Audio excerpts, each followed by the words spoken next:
En République démocratique du Congo, la tension monte à 48 heures de l'expiration du mandat du président Joseph Kabila, d'autant que les négociations entre le pouvoir et l'opposition ont été suspendues aujourd'hui, faute d'accord.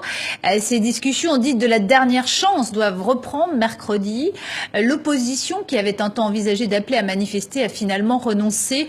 Et illustration de cette montée de la tension, 2 équipes de télévision belges ont été expulsées. Laurence Breck de la RTBF. Ces images ont été tournées discrètement dans l'aéroport de Kinshasa par une équipe de la VRT.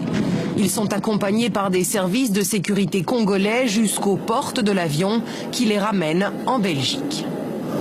Est-ce qu'on comprend déjà pourquoi on est expulsés ? Leurs visas ont été annulés et ils ont reçu un procès-verbal de renvoi qui les déclare indésirables sur le sol congolais. Au total, 5 journalistes belges n'ont pas reçu les accréditations nécessaires pour travailler sur place et ont donc été expulsés. C'est un signe qu'il y a beaucoup plus derrière. Le régime est en train de devenir beaucoup plus dur qu'avant.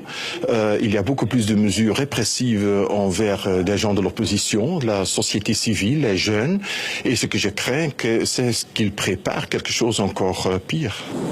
Un C-130 appartenant à la défense belge comme celui-ci a également été refoulé de Kinshasa ce jeudi, faute d'autorisation diplomatique en règle. Autant de signes d'une nervosité croissante des autorités congolaises.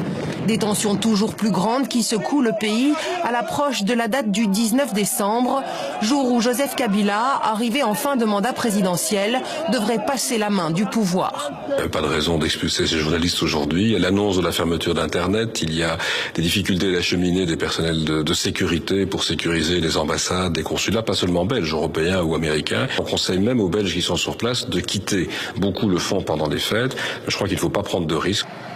Dans les rues de Kinshasa, des checkpoints viennent d'être installés et de très nombreux membres des services de renseignement surveillent tout ce qui se passe.